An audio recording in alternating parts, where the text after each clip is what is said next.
Graziela. Boa tarde, Boa pessoal. tarde.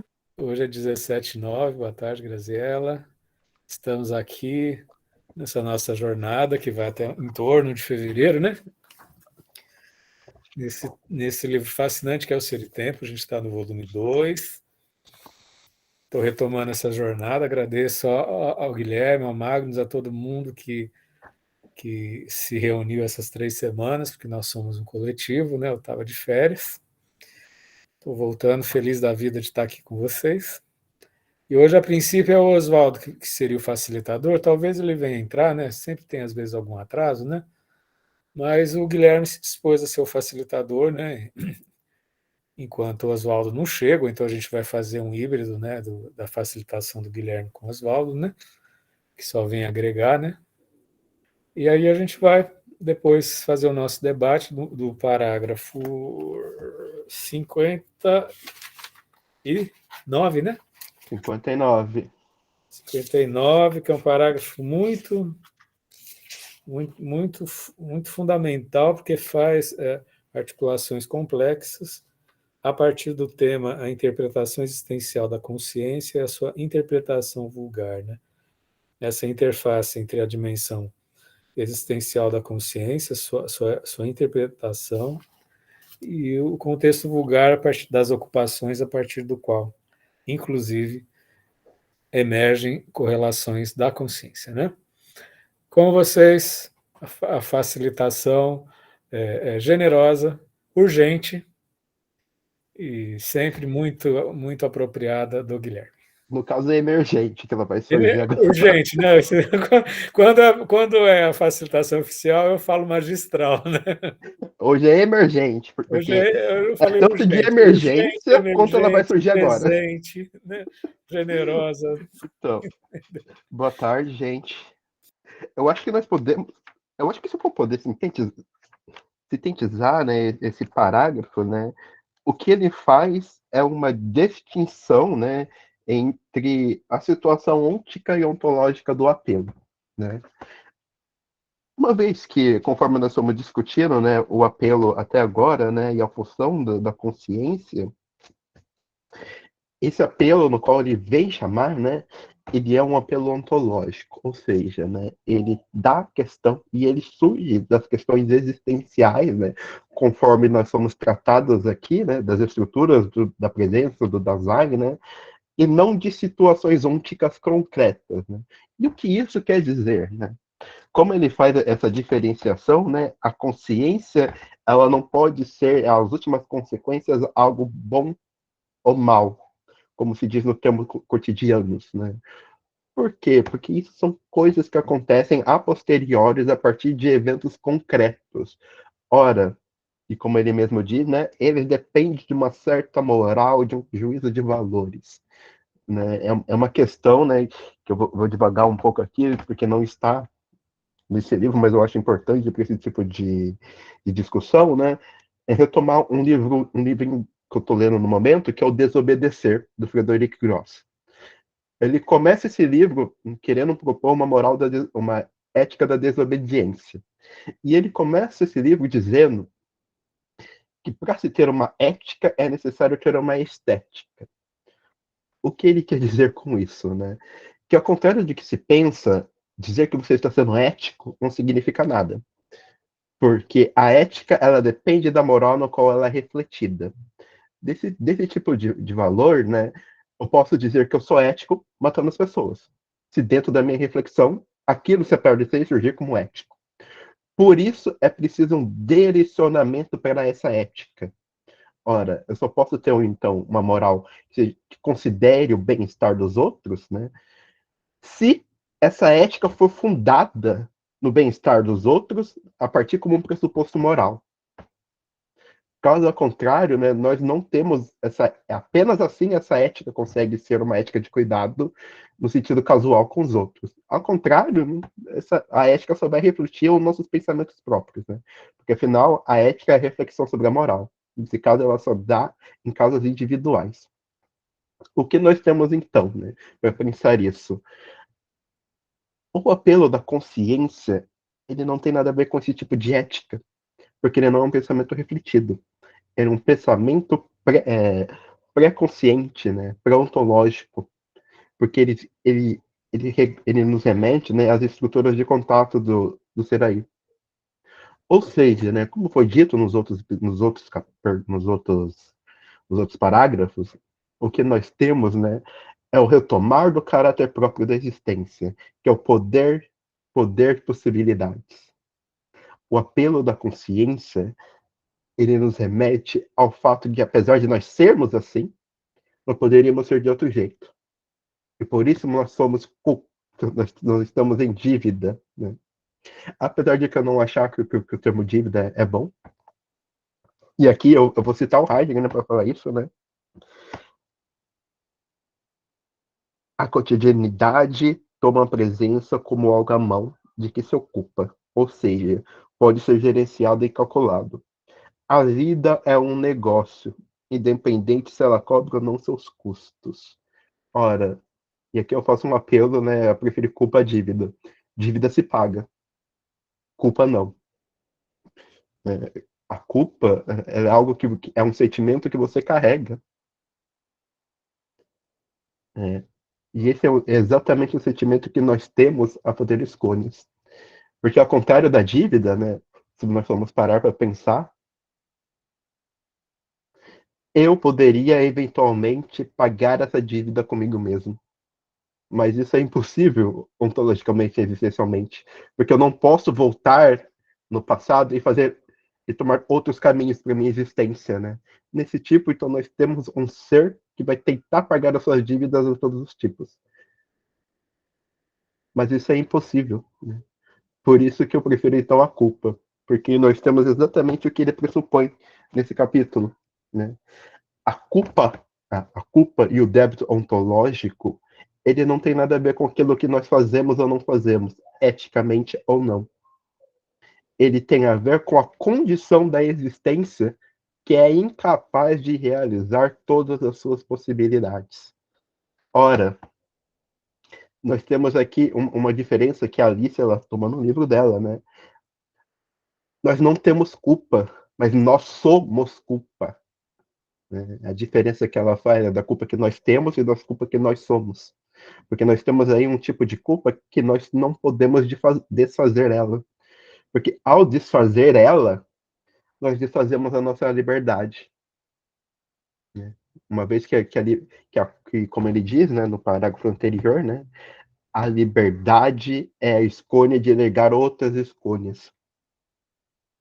Então nós temos esse paradoxo muito interessante, né?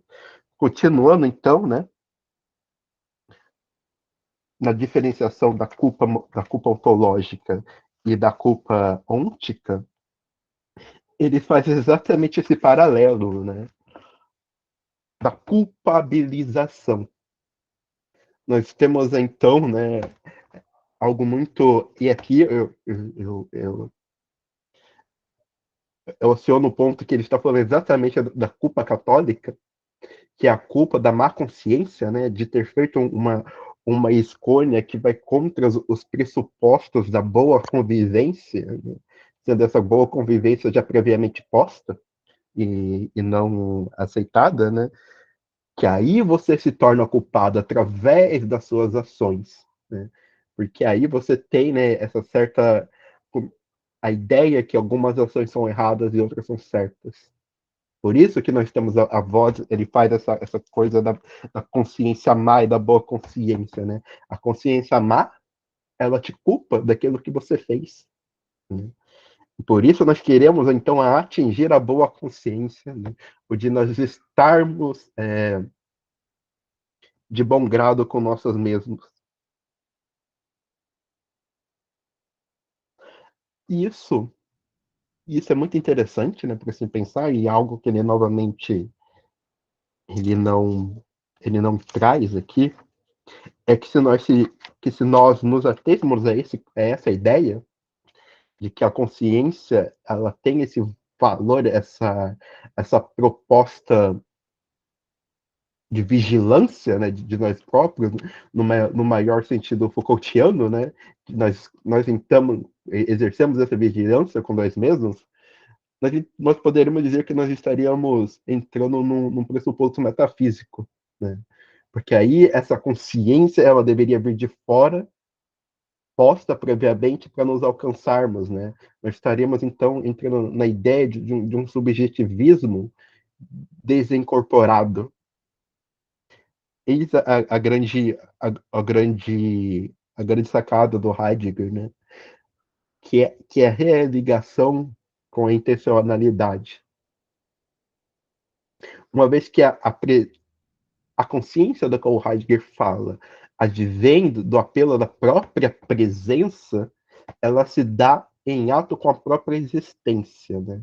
Isso é algo muito vago para dizer, né? Que a consciência da qual ele está falando é uma consciência que. Nossa, eu me perdi no que eu tô falando, mas é uma consciência que ela tem a ver com a própria possibilidade do ser. Né? Porque, ora, ela não está mais vendo dos outros, mas ela está vendo da minha própria possibilidade de realizar as minhas ações. Né? E por isso que ele é o clamor. Porque ela me lembra que eu posso realizar, né, essas próprias possibilidades.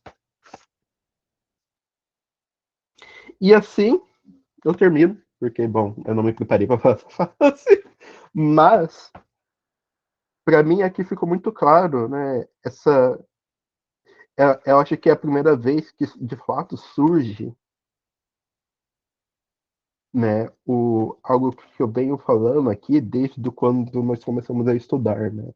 A ontologia ela não comporta bom e mal, ela, ela comporta apenas o ato relacional da singularidade, né? O bom e mal ele advém do impessoal. Né? Isso só pode ser julgado após o ato ser realizado, não na própria realização dele. Fantástico, Guilherme. Facilitação fantástica, urgente e fantástica.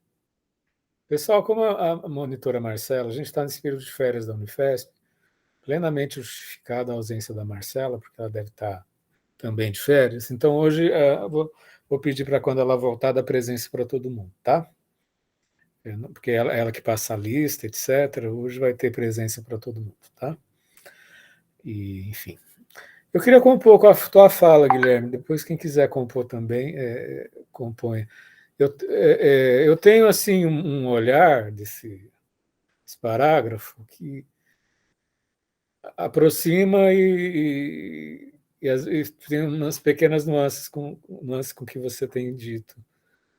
Eu acho assim, primeiro a gente tem sempre parte que o Heidegger ele faz uma descrição do vivido, tá? E partindo-se, inclusive, dessa fonte, e uma das fontes da constituição do ser, que é a impessoalidade. Né? Nós somos lançados no mundo, esse mundo é uma generalidade, e a gente, de alguma forma, vai aos poucos, na estrutura do ser, a gente vai vendo emergir a nossa possibilidade de ser enquanto singularidade. Então, a gente vive sempre uma tensão entre o impessoal e o pessoal. Né? E essa questão de débito e culpa, que até o Guilherme não estava aqui semana passada, que eu estava de férias, mas ele até ressaltou que a Yara e o Guilherme tiveram amplas discussões sobre débito e culpa, qual que seria o termo melhor. Eu vou pôr uma colher nesse angu, mesmo eu não estando participando, que eu acho que as duas expressões são incorporáveis. A gente está sempre em débito, a gente está sempre em culpa. A gente está sempre em débito, porque se a gente escolhe no aqui e agora um posicionamento mais impessoal, a nossa consciência vai acusar essa impessoalidade. Se a gente no aqui e agora a gente escolhe algo mais pessoal, também a consciência vai nos apontar e dizer por que você não está na boiada. A gente oscila, a gente não está o tempo inteiro autêntico ou inautêntico. A gente está numa. Inclusive, porque isso são. De falar autêntico e inautêntico como algo que é fora de si, a gente está caindo num platonismo, no mundo das ideias, numa abstração. Né? A gente é uma tensão constante entre construção de autenticidade e inautenticidade, entre aquilo que é pessoal e impessoal. E por isso a gente está sempre em débito. Está sempre em débito. Se a gente escolhe a pessoalidade, a nossa consciência vai dizer: por que você não está na massa? Se a gente escolhe a massa, por que você fugiu da pessoalidade? Entendeu? E por isso está sempre indicando culpa ao mesmo tempo. É um sentimento de culpa que não é que se remete quando surge, é culpa ontológica, culpa como estrutura. A estrutura da gente está sempre oscilando, a gente está sempre se apropriando de si, sempre se esquecendo de si. Entendeu? Então eu sinto assim, não é? Se você escolher qual que é o melhor, a gente pode até simpatizar. Né? Eu tenho um arrepio com os fundos, com os fundos religiosos das palavras, né? Falar em culpa para mim me dá um arrepio porque me lembra. Eu estava em férias no Peru, toda hora a gente tinha uma cidade, tinha o templo jesuíta construindo em cima do que destruíram do templo Inca, entendeu? Você tinha fundado, eles destruíram os templos Inca e construíam templos jesuítas em cima. Então, quando fala de fundo religioso, me dá um arrepio, né? Mas eu acho que a gente vive a tensão do débito e culpa como emergência, entendeu? Mesmo que a gente escolha a pessoalidade. A gente aprende a dar conta da diferença, né? A sustentar a diferença. E de vez em quando recua. E aí dá outro débito, dá outra culpa. Porque a gente está explodido entre débitos e culpas. Entendeu? Eu entendi mais ou menos por aí que qualquer coisa, qualquer caminho que você escolha, você paga um preço. É o preço da escolha. O preço da mesmo que seja a escolha que seja a mais coerente, a mais autêntica para aquele momento, você olha para trás, você pagou um preço, porque você rompeu com a boiada, com toda uma história de boiada. De vez em quando você precisa de um respiro e precisa ligar a TV no domingo e, sabe, fazer escolher aquele filme mais alienante do Netflix, né, para poder espairecer, para poder respirar, né? Poderia estar fazendo coisas importantíssimas, né? Eu acho que a gente é atravessado pela a boa e a má consciência, como o Guilherme falou, não acho que é do ponto de vista do, digamos, de algum valor que venha socialmente, enquanto estrutura ontológica. Estrutura ontológica, a gente oscila entre boa e má consciência na tensão constante das nossas escolhas. A gente está sempre se dizendo, tô, tô, eu estou me culpabilizando, eu não estou me culpabilizando. Né? A má consciência que. Eu entendo. A Marcela está chegando, de repente ela vai passar a lista. Boa tarde, Marcela. Bom te ver. Né? Eu estava dizendo que ia dar presença para todo mundo, tá, Marcela? Já que você chegou, se você puder passar a lista, agradeço. Né? O que o texto me passou é assim, que num primeiro momento tudo é má consciência, porque a gente está se lançando na experiência. Se a gente se lança na autenticidade, a gente se culpa. Se a gente se lança na autenticidade, a gente se culpa também, que a gente paga preço. Agora, tem um trecho aí dentro desse parágrafo o seguinte, que ele diz que a vida não é só uma ação. Quando a gente de fato está. A vida é uma dimensão existencial, porque senão a gente é um fazedor, né? A gente é educado, às vezes, para ser fazedor de coisas, de atos, fazedor de ações, é um pleonasmo. Né? Se a gente não coloca o existencial da gente, a gente vira uma máquina de fazer coisas, de fazer atos. Tem pessoas que são assim, eu conheço pessoas muito próximas de mim, né, que querem parecer uma maquininha de fazer atos, porque aí não tem comprometimento existencial, não se revela, né? E podem ser pessoas maravilhosas, grandes realizadoras, mas não se revela. Né? Para a gente ter uma vida autêntica, a gente tem que se mostrar, a gente tem que se revelar. E isso tem um preço. Se a gente se oculta, também tem um preço. E aí eu acho que tanto oscilar entre o débito e a culpa, tem a culpabilização quando a gente se mostra, gente. Tem culpabilização quando a gente se oculta. Tem um débito quando a gente se mostra, tem um débito quando a gente se oculta. E o mostrar, se ocultar, é uma coisa meio embaralhada, não é assim, agora estou mostrando, agora estou. É meio embaralhado, né?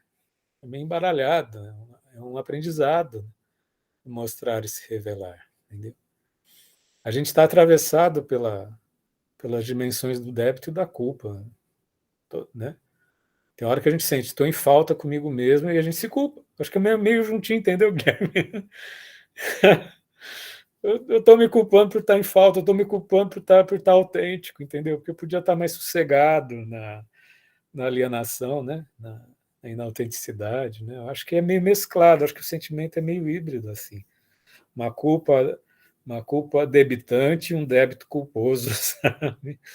Eu vejo uma coisa assim meio promíscua. É promiscuidade dos sentidos, eu não consigo pensar, não, vou escolher o débito, vou escolher a culpa. É uma promiscuidade. Pelo menos é o que eu senti desse parágrafo que mexeu muito comigo. Né? Aliás, cada parágrafo que a gente estuda desse livro, eu agradeço. Né? E agradeço estar compartilhando com vocês. Obrigado, gente, por vocês estarem me escutando. Estava com saudades. O que você acha, Guilherme? Você falou que teve uma tensão entre débito e culpa entre você e Yara. Estou colocando um- uma promiscuidade aí. Não, né? É que como eu disse, né? Para mim, dívida pode não ser a palavra mais adequada, né? Porque a dívida, ela tem um pressuposto que você pode pagar ela, sabe? Que você pode deixar de estar em dívida, né? Porque você paga, é o pressuposto da dívida, né? Se você tem uma dívida que você eventualmente, né, pressupõe pagar ela. Ou pelo muito contrário, né? Você vai viver uma dívida no qual você vai passar a vida inteira tentando pagar ela. Mas a questão é que, se nós falamos de uma dívida ontológica, nos termos que o Heidegger fala, né, que são com as possibilidades que nós não realizamos, nós entramos num paradoxo. Porque a existência é exatamente isso. Você tem possibilidades que você jamais pode realizar. Porque você já fez, elas já passaram. Então você vai ter um ser que é, em termos psicológicos, psicóticos. Só- O Eu vou. normal dele, o normal dele seria ser psicótico, porque ele estaria o tempo todo tentando preso nas possibilidades que ele não realizou. Por isso que eu prefiro o termo culpa. Porque a culpa ela vai ser um afeto que você vai carregar consigo. Você é culpado, mesmo não tá fazendo nada, e mesmo não tendo a possibilidade de desfazer isso. Tem um texto muito bonito do eu não, do Guto Pompeio e da Tati Sapienza, num livro chamado Na Presença do Sentido, se chama Culpa e Desculpa.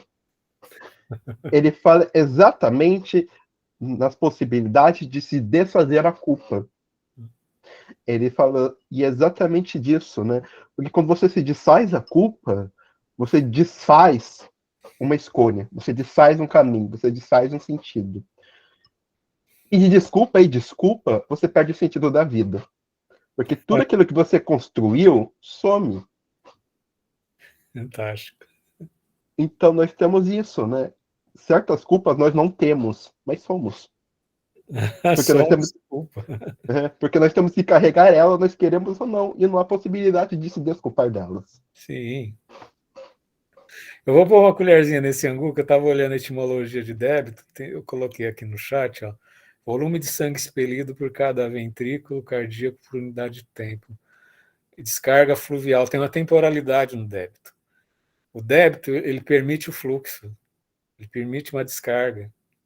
Não é o débito só como perda, assim, a gente tem a coisa assim, ou dívida, né? Tem a concepção de dívida, mas o débito permite o fluxo. Se você não escolhe, você não descarga, não descarrega. Eu tô aqui completamente delirante, tá, gente? Né? O débito demanda uma descarga, entendeu? Entendeu? Você está em débito porque você escolheu. Você escolheu, isso descarregou uma presença numa temporalidade, né? Não tem como não estar em débito. Débito como positividade, entendeu, Guilherme? A gente não tem. Eu estou aqui agora com vocês, né? Eu fiquei, entre aspas, em débito com vocês, porque fiquei 3 semanas viajando de férias. Mas isso me recompôs como um outro fluxo, que eu trago para vocês, né? Eu compartilho esse fluxo renovado, entendeu? O débito é fluxo, entendeu? Não é uma coisa só, não é talvez um preço, uma administração. É um preenchimento de uma temporalidade, entendeu? É uma confirmação de uma presença, né? Entendeu? Porque eu acho que a gente. Aí é que entra, assim, eu acho que esses parágrafos estão sendo muito importantes, porque a gente traz cravado em nós tanto o débito como uma... Quando eu era pequenininho, eu ia na loja, no armazém do meu tio, eu tinha carteirinha para comprar 1 quilo de feijão e tinha o débito, a carteirinha do débito, né? Uma coisa assim como se tivesse uma dívida, entendeu? Entendeu? Mas acho que é aí que, da mesma forma que a gente tem que mudar a culpa, é mais fácil rever a questão da culpa, porque a culpa judaico-cristã já foi tão. Vou fazer uma ironia, que o judaico-cristianismo, o cristianismo, o catolicismo principalmente, já foi tão crucificado com essa ideia de culpa, né? Que é mais fácil visualizar. Mas como é que a gente recompor? Débito, que é uma palavra, num texto que vem de um alemão, né? Que é uma língua que talvez débito seja uma outra dimensão, né? Né? Mas, de qualquer forma, os dois enunciados de débito e culpa estão muito carregados de outras histórias, né, para a nossa cultura. Né? Eu acho que o desafio do Heidegger é a gente redimensionar essa palavra do ponto de vista existencial. Né? E é por isso que a gente está junto aqui. Né? Eu me divirto, gente. Seja eu falar que eu estou em débito quando eu estou em culpa, entendeu? É um jogo, né? Para mim, saber que eu estou com débito culposo e culpa debitária tá maravilhoso para mim. Quanto mais misturado, melhor. Para mim, né? Porque aqui a gente está trabalhando esses sentidos, né, gente? Às vezes para o Guilherme tem uma composição diferente. Não é bater o martelo conceitual, não é isso. Por isso que é o espaço de troca. O Gabriel pode ter uma outra combinação, para a Marcela pode ter uma outra combinação, pode ter outros relevos, né? A gente não vai sair daqui com uma concepção fechada. Acho que isso seria um reducionismo, né? Mas é legal ver como o Guilherme se apropria do parágrafo, como eu me aproprio, como a Yara se apropria, como cada um daqui se apropria, né? Isso é bom as pessoas participarem. Né? Alguém mais quer compor, gente? Tem várias falas aqui no. A Mila Rosa fala responsabilidade. Mas aí que entra, Mila, responsabilidade. Qual a dimensão da responsabilidade? Responsabilidade com quem? Eu conheço pessoas extremamente responsáveis quanto fazedora de coisas, e absolutamente, a mesma pessoa absolutamente responsável diante de si própria. Entendeu? É uma responsabilidade sistêmica, capital, do sistema atual, entendeu? Todo sistema tem uns enunciados de responsabilidade. Às vezes tem gente que é considerada louca, chuta o pau da barraca, às vezes está criando um mundo novo. Né? O que é responsabilidade? Qual é a dimensão? É aí que entra assim, né? Que é uma pergunta que não se fecha, Tamila. Qual é a dimensão entre o ôntico e o ontológico? Né? Entre o pessoal e o impessoal do que a gente chama de responsabilidade. Se a gente se responsabiliza por uma vida autêntica, o que isso vai mover nos outros? Né? E às vezes você dá um espaço para uma vida autêntica é largar outros compromissos. Né? As pessoas vão dizer, a Mila, o Fernando, o Guilherme está deixando a gente na mão, porque está vivendo uma outra dimensão da responsabilidade. O Gabriel colocou, acho que a responsabilidade é que temos com a nossa culpa entre nossas escolhas. Tá? Acho que Gabriel já está chegando, colocando essa tensão. Né? Eu não acho que a gente não acho que exista grandes alívios com escolha, gente. O que acontece quando a gente faz escolha pessoal, a gente se apropria da escolha, mas isso demanda uma mobilização de ser, de poder ser, é um, é um preço que se paga, né? Que às vezes é romper com muita coisa. Por isso que muita gente segue a boiada e fica, né, e fica incomodado com quem busca a vida autêntica. Né? Isso reflete até na macropolítica. Né? Está vivendo esquemas no país entre embates entre vida autêntica e inautêntica, na minha opinião. Não que tenha o time dos autênticos e dos inautênticos, mas tem uma tensão muito grande nesse momento de eleição. Né? Que tipo de viés você quer? Né? Te cortei, Guilherme, ou não? Gente, quem quer mais compor nisso? Isso, assim, acho que. Só assim, só mais uma frase. Eu acho que o Ser e Tempo nos instrumentaliza para a gente dar conta dessa solitude que são as nossas escolhas. Só que isso me lembra também uma frase de, que isso me fez lembrar agora uma frase que eu tive na minha graduação nos anos 90, né? Quando a gente mergulha na nossa solitude, a minha solitude comunica com a tua e aí a gente encontra a verdadeira solidariedade. Entendeu? Porque na vida impessoal é um amontoado de gente. A gente tem que fazer um mergulho nessa solitude, nessa angústia da culpa, nessa angústia do débito. Acho que tanto culpa e débito está atravessado por angústia, por criatividade.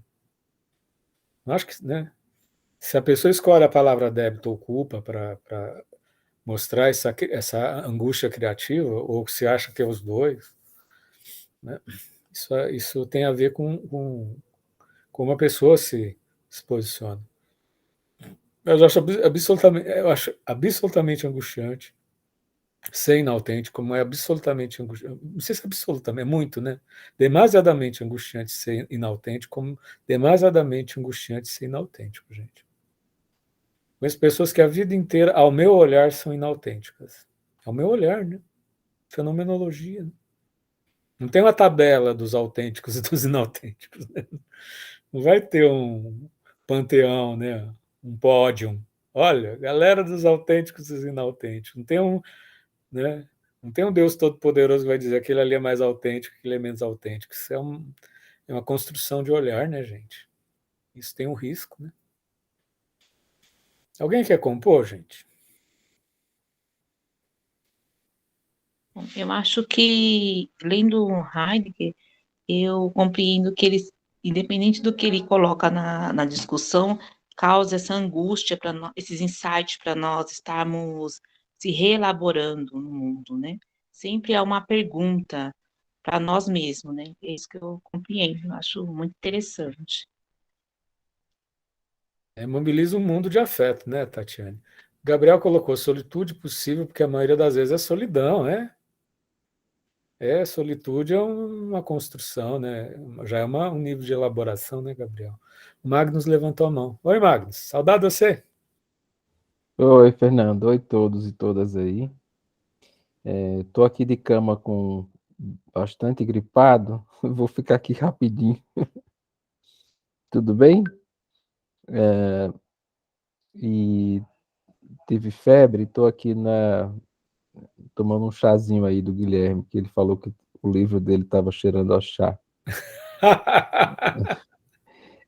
Mas assim, me ocorreu agora, né, cada capítulo, cada trecho é mais complexo ainda. Isso só reforça a necessidade de que eu tivesse tido tempo, enfim, e priorizado a leitura das outras partes nas férias, né? E coisa que eu não fiz. Mas quando você traz essa questão da dívida, né? Culpa, e o que se é mais culpa ou dívida, né, pelo fato de poder ser saldada, né? Essa dívida e a culpa não, né? Ela é eternizada. E aí você traz também, Fernando, a ideia de que o processo de existência com base nessas faltas, né? Vamos pensar assim, no comum, ela também é importante, né? Para estruturação, né? Da nossa existência, eu diria. Ou seja, o fato de estar ter tomado um caminho, um projeto e não outro, e, ou até um projeto que seja mais, digamos assim, impessoal, né? Eu tiro por mim, por estar sempre fazendo esse voto numa tomada de decisão. Eu sempre tenho procurado atuar pelo, pelo conjunto, pelo coletivo, né? E aí tenho, é, sinto também alguns prejuízos, né? Nesse sentido, né? De não defender uma visão ou oportunamente tomar uma decisão mais pessoal, né? Nesse sentido. E aí eu fico pensando nessa ideia de que é necessário transitar nesse percurso aí de aceitando as faltas, né, ou as dívidas e as culpas como um processo necessário na existência. Isso me leva a pensar que essa deve ser a regra e não a exceção, né? Não esse mundo, né, da repicracia, né? Olha, a Amiel está querendo entrar aqui na sala. Lembra do Amiel que eu falei? Deixa eu falar aqui com ele, 2 segundos.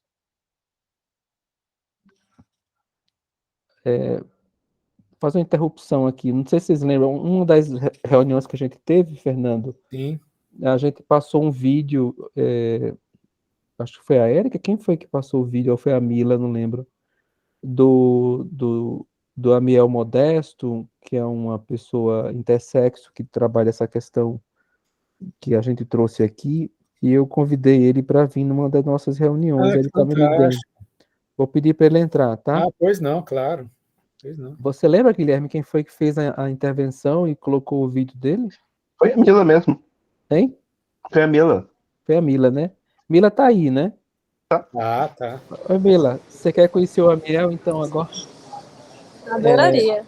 Tá, eu vou chamar ele para entrar. Mas finalizando aqui a minha ideia, ou seja, a ideia, eu passo a entender agora a ideia das dívidas, né, ou culpas, como um processo necessário, Sim. e não como algo que a gente tenha que sair driblando para alcançar algum nirvana, né? De É felicidade. estrutural do ser, né, É Mário? estrutural do ser.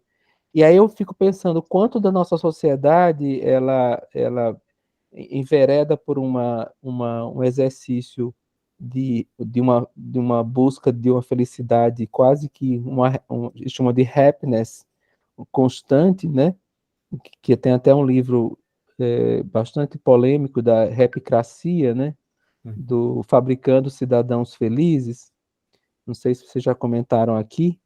E esse texto, esse parágrafo que a gente leu, vai bem. Olha aí, falei,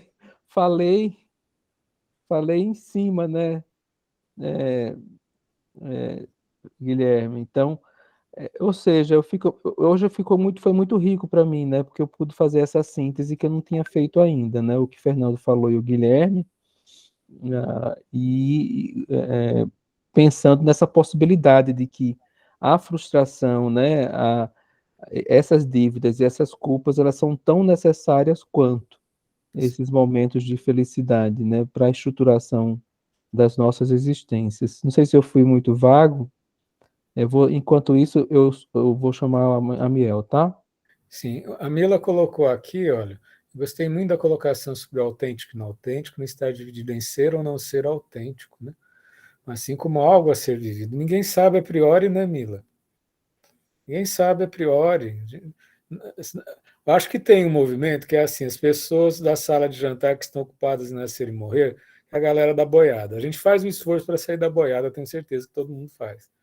Mas a gente pode cair numa autocobrança de querer ser o absolutamente autêntico e não entende que isso é uma experiência. A gente está sempre experimentando, né? Está construindo essa experiência. Boa tarde, Amiel. Seja bem-vindo, bem-vinda, bem-vinde.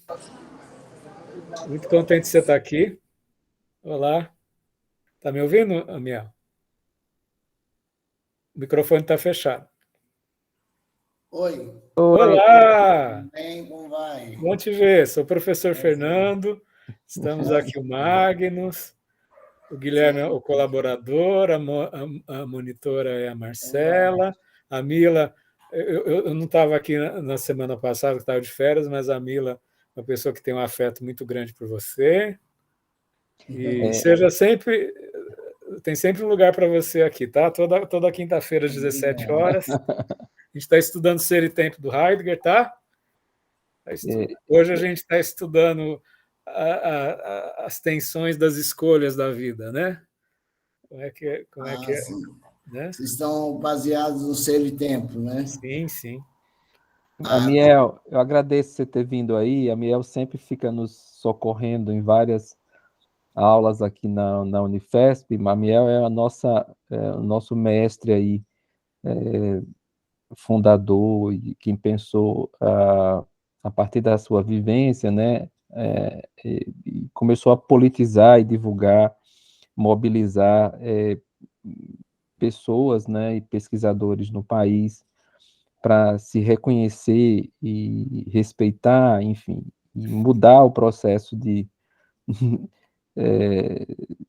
que a gente tinha com crianças, né, e até hoje ainda se adota no Brasil, de crianças nascidas em estados intersexuais, né, e que a comunidade se apropria desse recorte, né, dessa marca biológica, né, de um nascimento intersexo e ressignifica isso, geralmente na vida adulta, como uma identidade biopolítica, né? Ou seja, a necessidade e a relevância de poder viver e viver com dignidade, né?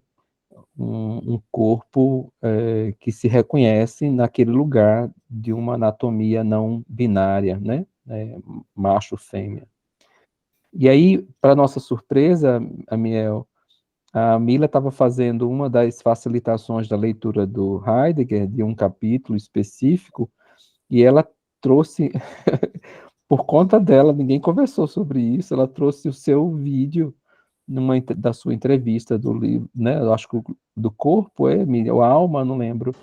Era do documentário, né? Documentário, que foi lançado, um trecho do seu documentário, e ela trouxe isso para a gente refletir sobre essa trajetória sua, né, a sua entrevista, como um elemento que ajudaria a gente aqui a fazer esse debate. A proposta desse grupo não é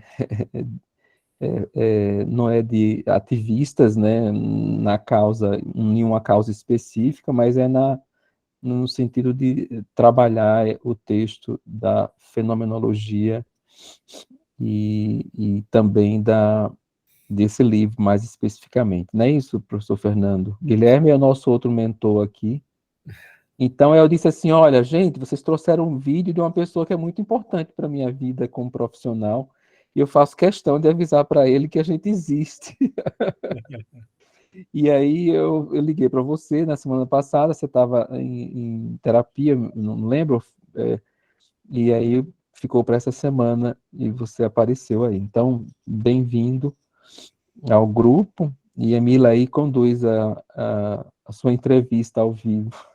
Ou você queira se apresentar, mas fique à vontade, a gente está aqui nesse momento, justo nesse momento, discutindo sobre dívidas e culpas, né? A partir de um standpoint, né? Que seria que é colocado nesse capítulo, né? Fernando poderia resumir, São ou as Guilherme, escolhas da as vida como escolhas da estruturas vida. do ser. Toda escolha que a gente faz, Daniel, mesmo que seja autêntico ou inautêntico, traz um débito e culpa, né? Porque a gente tem bilhões de possibilidades, né? Mesmo que a gente escolha uma vida autêntica, paga um preço, entendeu? Esse que é o tema de hoje, né? Inclusive, esse tema foi o tema da minha terapia agora há pouco. Fantástico! Mais autêntica que seja a vida, paga um preço, entendeu? E a gente está hoje debatendo que o débito e a culpa são estruturas do ser, que isso que é inevitável, entendeu? Com isso, talvez alivie um pouco se a gente coloca como estrutura do ser, isso dá, de certa forma, uma dimensão ontológica, né? A gente consegue melhor instrumentalizar, né? É o ser está sempre em débito e culpa, né? como uma dimensão estrutural, né? O melhor que seja a nossa consciência na escolha, né? É isso mais ou menos que a gente está trabalhando hoje. Se você quiser compartilhar um pouco do teu afeto a partir desse tema fenomênico, assim, já que estava na tua terapia há meia hora atrás. É bem interessante, assim, acho que tem muitas coisas para se colocar, né? E talvez até algumas coisas que poderia ter interpretada como acho que acachapantes, talvez, porque eu, eu apesar de ter nascido numa família que foi muito cristã, né? Bem cristã, assim, essa coisa de culpa e de a culpa e o lembrete da culpa, eu acho que isso carrega, né? O cristianismo, principalmente, ele traz muito disso, né? Olha, você pecou e agora você tem que pagar. E agora você tem que pagar, ou então você pode depositar, como diz Max Weber, né? Você vai depositar no futuro. Aí no futuro você deposita. Você está sofrendo aqui agora, está sendo muito difícil, está sendo muito complicado, né? Mas no futuro você vai ter uma vida de descanso, e aí você vai, digamos assim, pagar todas as suas dívidas em vida, e aí você, na outra vida, não precisa pagar mais nada. Você só curte os frutos dessa questão de assim, plantei e agora eu vou colher, né? Mas é uma questão meio complicada, né? E eu acho que a gente traz algumas questões, principalmente da vida na, na infância para a vida adulta, por exemplo. Você tem muitos planos que você faz, que você acha que vai cumprir assim, assim, assado, e quando você adultece, a vida faz com que o caminho não seja nada disso que você planejou. E aí você se sente muitas vezes culpado, né? Porque, o que eu errei aqui em não cumprir o que eu deveria ter cumprido? Sim. E a gente vive num mundo capitalista que coloca o sucesso como uma coisa tão real e verdadeira, né? Que também traz para a gente um desafio. Qual que é o desafio? E quando eu não chego ao sucesso, né? Quando o sucesso não se torna algo que está planejado, mas ele não se realiza. E eu acho que o ser humano vive nessa questão, né?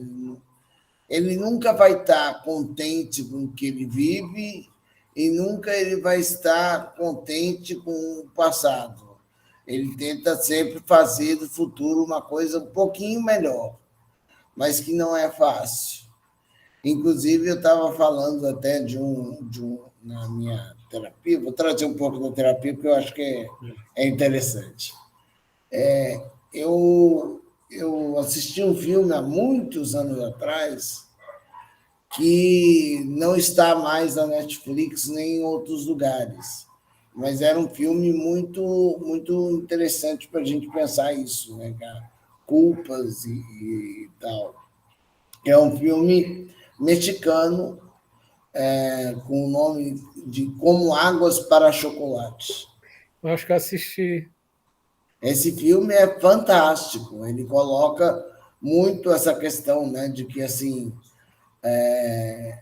é como se o filho mais novo tivesse a culpa por ser o último, e além de ter a culpa por ser o último, ele também tem que cuidar dos pais, né?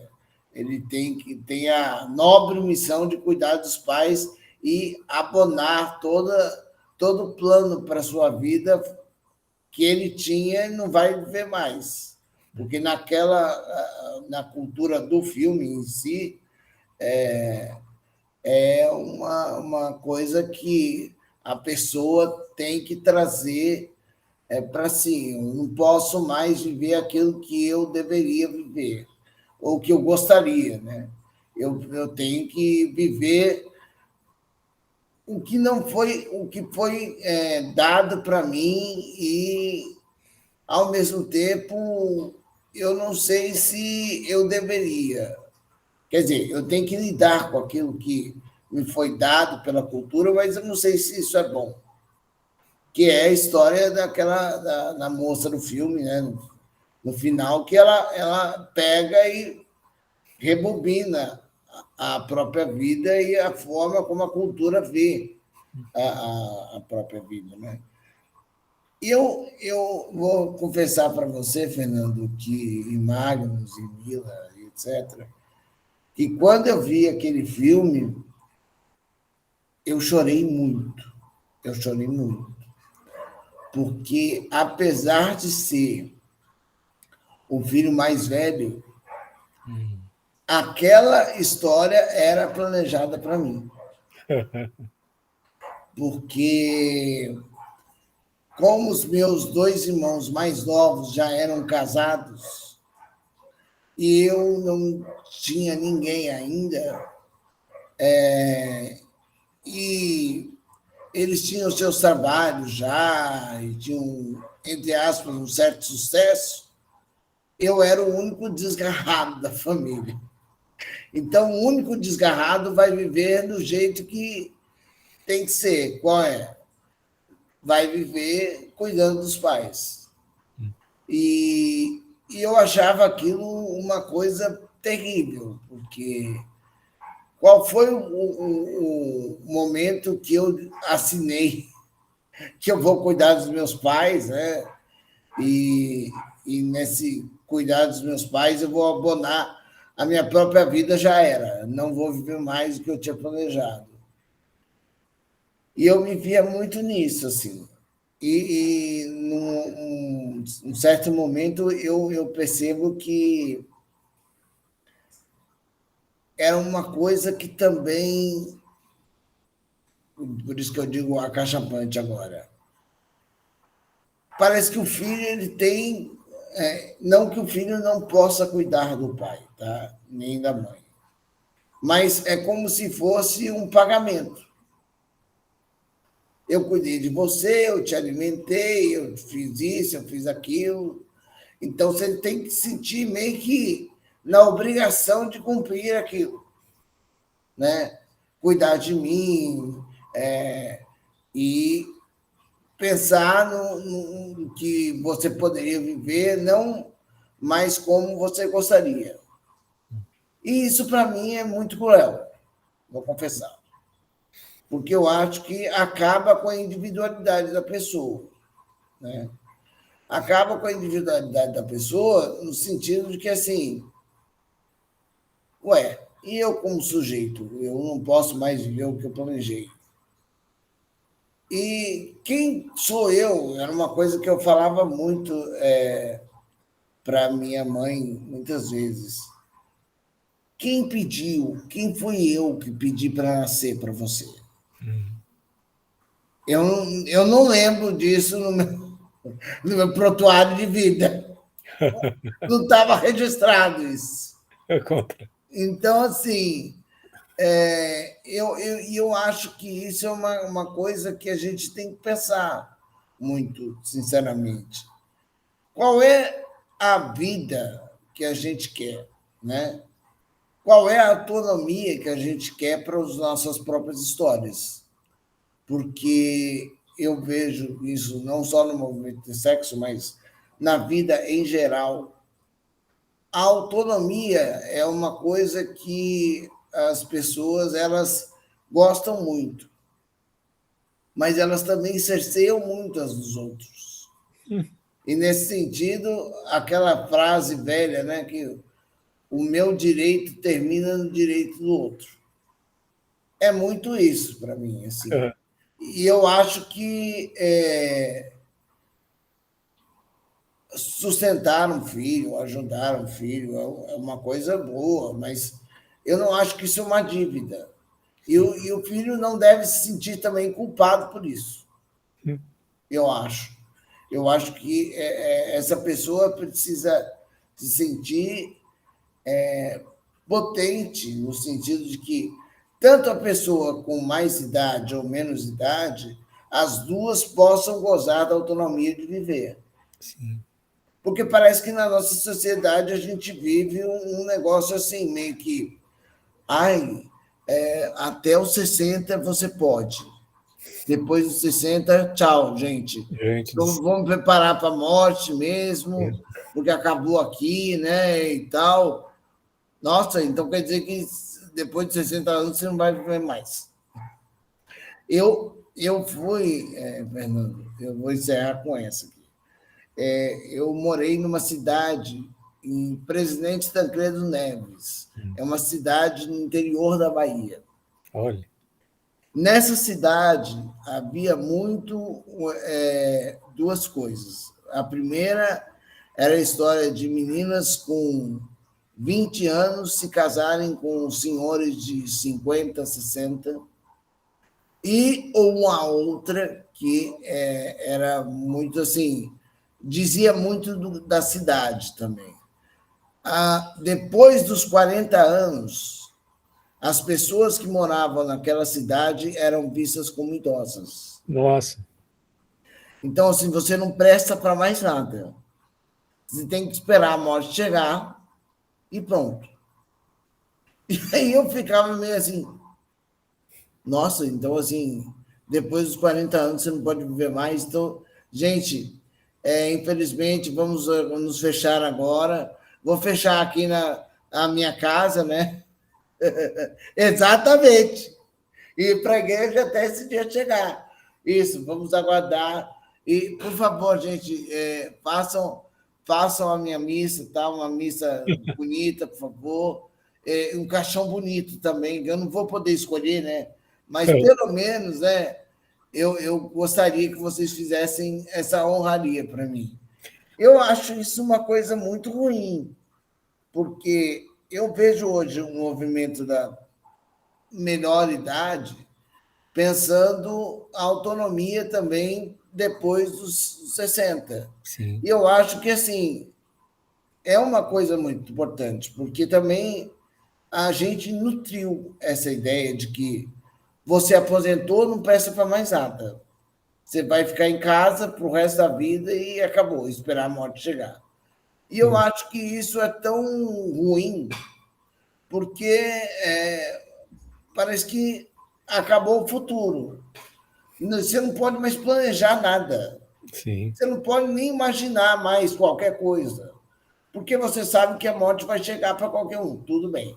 Vai chegar, gente. Vai chegar. Para os mais novos, os mais velhos, vai acontecer. Pode ser que você morra aos 20, pode ser que morra aos 60, aos 80. Eu gostaria de, por exemplo, né, até pela minha história de vida, dizer assim, se eu puder viver até os 100, eu gostaria. É Para bacana. mostrar assim, que tentaram, né, desde o começo da minha vida, a dar uma história que nunca foi minha.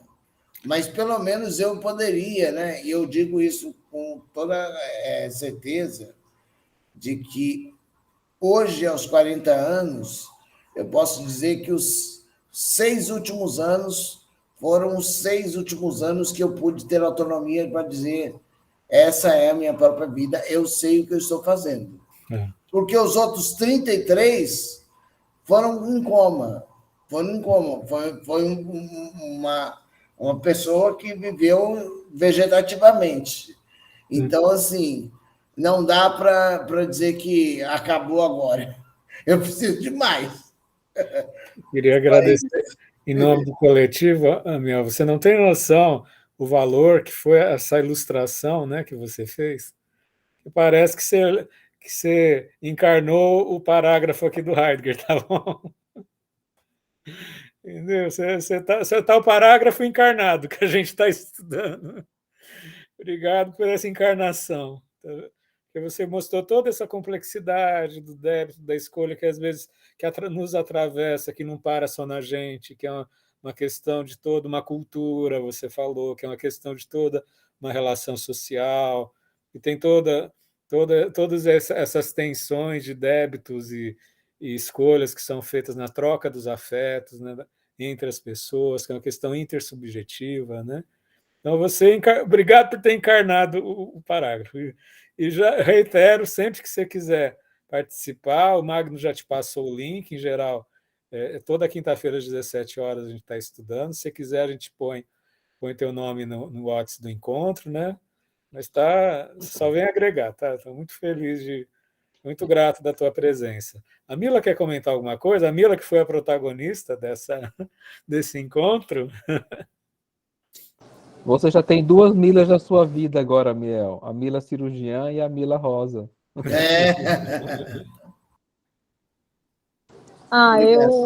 Eu quero dizer que eu me sinto muito agradecida de poder te ter aqui com a gente, né? Eu conheci a sua história a partir de um barraco filosófico que você fez com a Carla Fernanda Borges.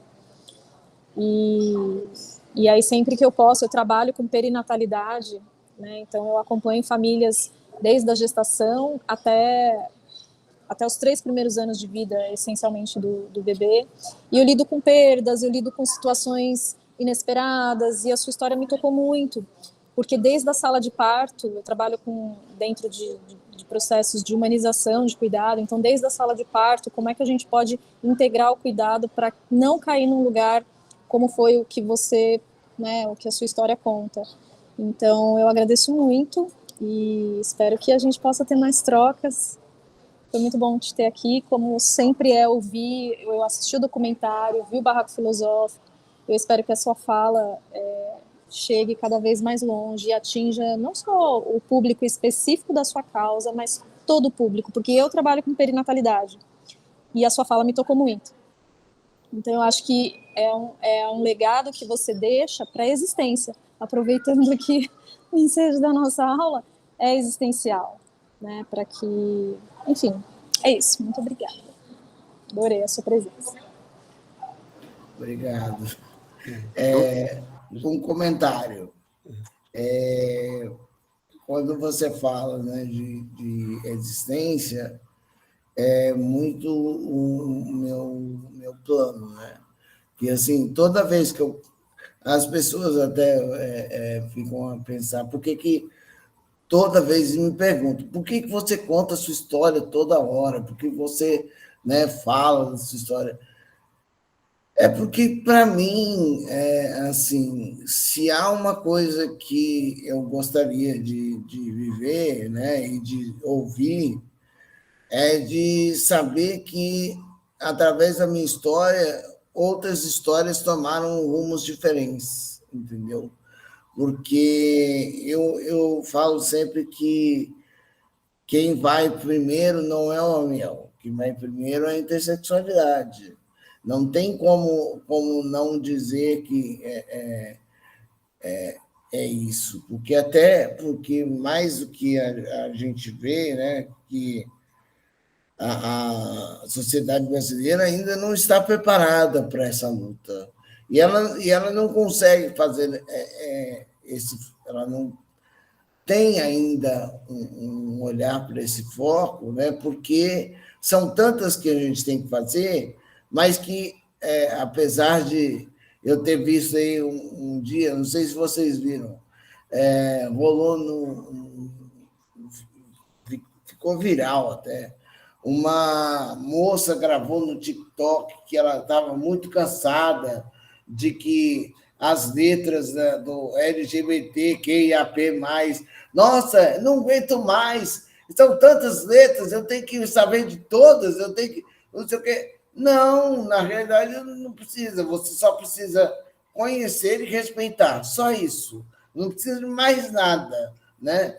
E as pessoas, elas ficam muito assim porque elas acreditam que, e aí eu falo muito bem nesse sentido, né, que a endossexualidade ela está todos os dias tentando demarcar território, ou seja, eu quero estar no comando, não quero outra pessoa no comando. Então, por favor, é eu que quero mandar e vocês têm que obedecer. Só que, ao contrário disso, os movimentos sociais estão aí para dizer ao contrário. Você já tentou, com a colonialidade, mandar em tudo. Só que o seu momento de estrelato acabou, entendeu? Porque os movimentos sociais estão aí para dizer, olha, não é possível mais você estar no comando todos os dias, todas as horas. Você pode até tentar, né?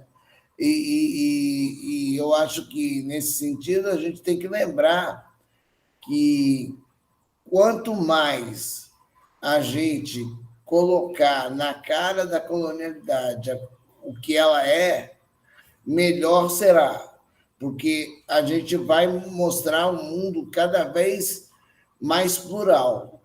Nunca vou me esquecer daquela famosa frase, né? Eu não nasci, eu estreiei. Realmente é. E é uma estreia para dizer assim, olha, você esperava uma coisa, mas eu não fui o que você esperava. E tudo bem também. Porque, por exemplo, você ter a ideia de que, por exemplo, e aí eu vou só falar uma coisa que lá no documentário ninguém sabe. A minha mãe ficar, por exemplo, com meio que, não é que com coma induzido, mas sedada por 3 dias, porque os médicos ainda estavam discutindo quem ia levar a notícia. Olha. E aí deram a nobre notícia para o meu pai entregar, que antes dele entregar, ele tinha uma cantina perto do hospital, ele foi tomar uma garrafa de 51, olha que ele nunca bebeu. Ele tomou porque ele disse que ele não tinha condições de contar isso para minha mãe num estado tão racional, né? Mas é isso. A gente precisa entender, e aí eu vou finalizar com essa aqui, que a gente, a tentativa, né, pode até chocar o Magnus, mas tudo bem. Há uma tentativa que nasce a intersexualidade dentro da sala de parto, e há uma tentativa de eliminar a intersexualidade dentro dela. Só que aí a grande questão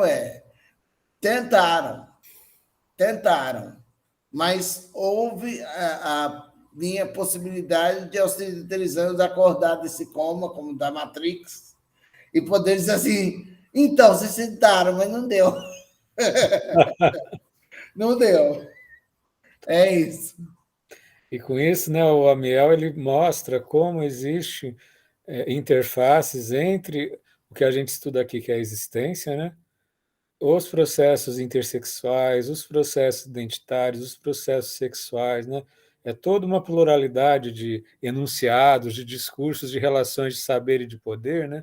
Por isso é importante a gente ter aula de existencialismo aqui, que a gente faz o encontro de estudos.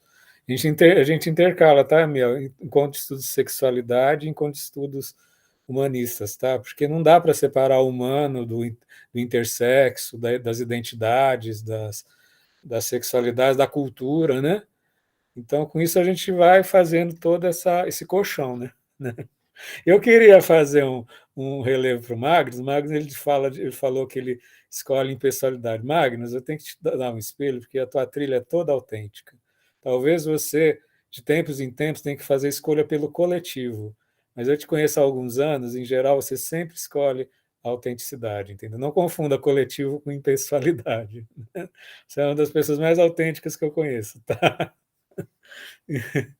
Ele estava falando que ele tende para a impessoalidade, às vezes. Eu acho que ele às vezes renuncia a certas questões pessoais em nome do coletivo, mas você é muito autêntico, tá, Magnus?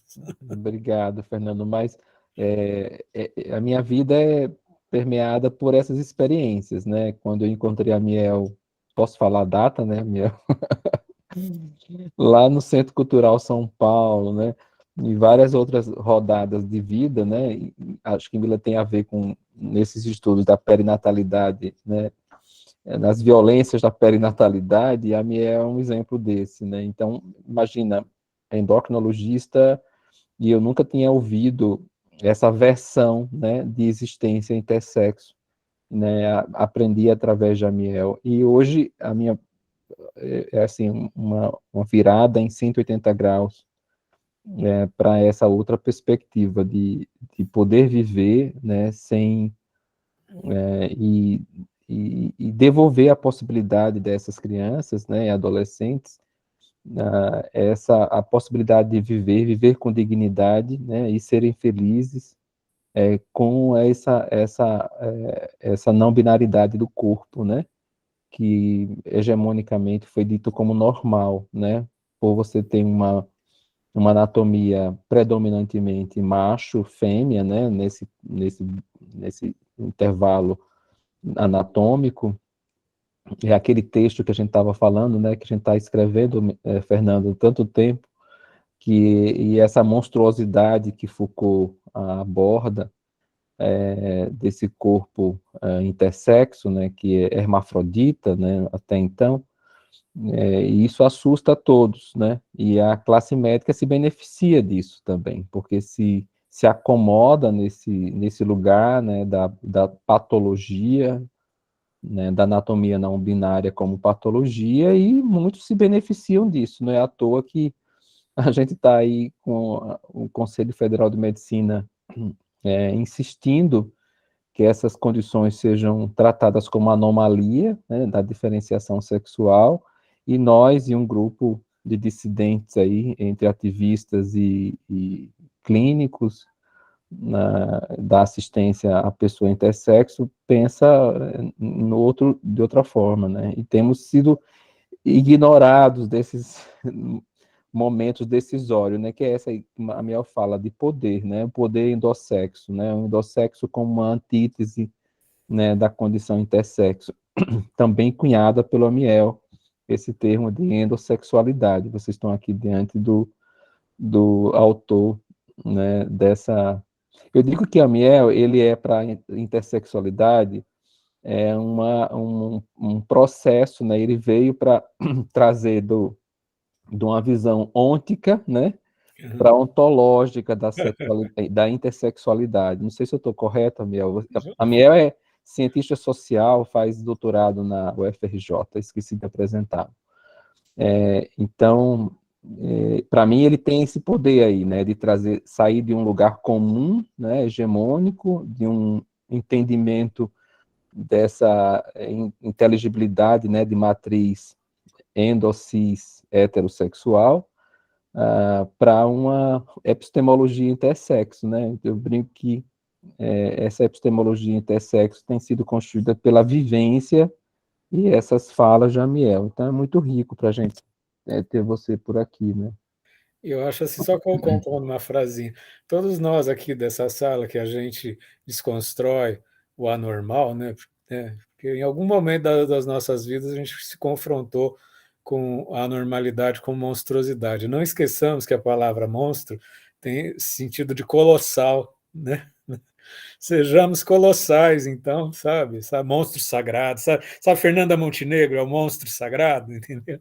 Então vamos assim reinverter a ordem estrategicamente e evocar o colosso que somos cada um de nós, né? Então a Amiel é o monstro intersexo, né? Colossal, ele é colossal. Pessoal, a gente quer. Se alguém mais quer compor, gente, nesse dia extraordinário, né? Entendeu? Nesse dia fantástico. Você está sempre convidado, está no coração da gente, tá bom? Tá, Eu queria fazer uma pergunta. Vocês estão aonde na leitura? Porque eu assim, cheguei de paraquedas. A gente está no Seritempo, esse caderno verdinho. Esse livro é por parágrafo, né? A gente está indo para o parágrafo 60. Você quer, assim, que pelo menos a gente te insira no WhatsApp do grupo? Sim. Tá. O próximo é parágrafo 60. Toda quinta às 17 horas a gente está se encontrando. A gente tem a tabela dos encontros que vai até mais ou menos fevereiro. Depois a gente tem no horizonte a possibilidade, a gente já combinou com os coletivos aí da gente estudar as origens do totalitarismo da Hannah Arendt, tá? Legal. Ele é o próximo. Até é bom, gente, já ressaltando para o grupo, é bom para a gente já começar a ler. Vamos ver se eu já monto para a monitora, a Marcela, o desenho dos capítulos, tá? Mas, enfim, então a gente está sempre assim nesse processo. Tem também a médio prazo, algumas pessoas estão cogitando fenomenologia da percepção, mas, enfim, com certeza a gente combinou com os coletivos das nossas várias temporadas que o próximo vai ser as origens do totalitarismo. Então, assim. Então, o Magnus, por gentileza, depois você deixa ali no WhatsApp do grupo, o WhatsApp do Amiel, que aí a gente... Ou então você adiciona, você é o coordenador, gentileza, Magnus, adiciona o Amiel, e a semana que vem a gente se vê no parágrafo 60, tá? Que a facilitadora vai ser a Letícia, né? Eu já dei uma olhada no quadro. Cada dia tem um facilitador e a gente fica debatendo. Quanto ao encontro de hoje, mais alguém quer... Oi? Eu posso passar para ele, o Guilherme, o PDF do livro do Heidegger? Sim. Né? Não sei se você tem algum... Você deve ter, Amiel, né? Eu acho, imagino. Não, eu prefiro até o que vocês estão lendo, né? Porque eu acho que é melhor, até porque Tá. cada edição tem de um jeito. Sim. Aí uma pessoa achou que é a página tal, aí na outra edição não tem nada a ver. Ô, Miel, você não sabe a luta que a gente tá com isso, Aqui a porque gente o tá com Fernando várias tem a versão edições. antiga do Ser Tempo, e todo mundo tem a versão nova, então... A gente está no parágrafo 60 para a semana que vem, tá, Miel? Tá. Hoje a gente teve o Gabriel Monitor, que está chegando, da Psicologia Humanista, o Amiel, enfim, e é um projeto de extensão da Unifesp que tem umas 30, 40 pessoas que estão circulando, tá? É um projeto de pessoas do Brasil inteiro aqui, tá, Amiel? Mas eu só queria dizer, né, Miel, seja bem-vindo, né? Eu acho que o que não aconteceu, o que eu gostaria de dizer, né, já que o Fernando não estava aqui, que o que trouxe, né, a sua experiência surgiu no grupo, né, foi o fato que nós chegamos no ponto, né, de percebermos que a biologia do ser humano, ela é posterior à própria existência, né? O que surgiu, né, foi que essas concepções que nós temos, né, de um corpo errado e de um corpo certo, né, entre várias aspas, né, eles são construções políticas, né, nós simplesmente somos para depois termos um corpo, né, e esse corpo que é esse palco dessas discussões, né. E aí a Mila te trouxe. Tem um texto que eu até recomendaria para vocês, é um texto antigo, mas é que, assim, a biologia tem uma história social, né? E esse texto, de 89, é um texto aqui que coloca muito bem que a biologia como ciência, antes de tudo, ela passa pelo viés humano. Então, assim, a biologia não é a ciência que brotou do acaso. Ai, gente, brotou. Hoje eu resolvi que eu vou criar uma ciência agora, entendeu? E outra coisa, tudo que está por aí, as plantas, animais, tudo botou. Então, eu vou estudar tudo que botou. Eu mando sim. Não é da Falso Sterling, não. É um texto brasileiro mesmo. Eu passo depois. Eu passo lá no grupo. A Anne Falcistelli é ótima. Ela tem um livro chamado Corpos Sexuados, que é ótimo. É dos anos 2000, mas continua super atual. Bom, pessoal, então, assim... depois, Magno, você orienta o Amiel ou alguém para o Guilherme para colocar de novo o YouTube lançado no mundo, que a gente tem uns 90 vídeos desses nossos encontros, tá, Amiel? Tá tudo lá no YouTube.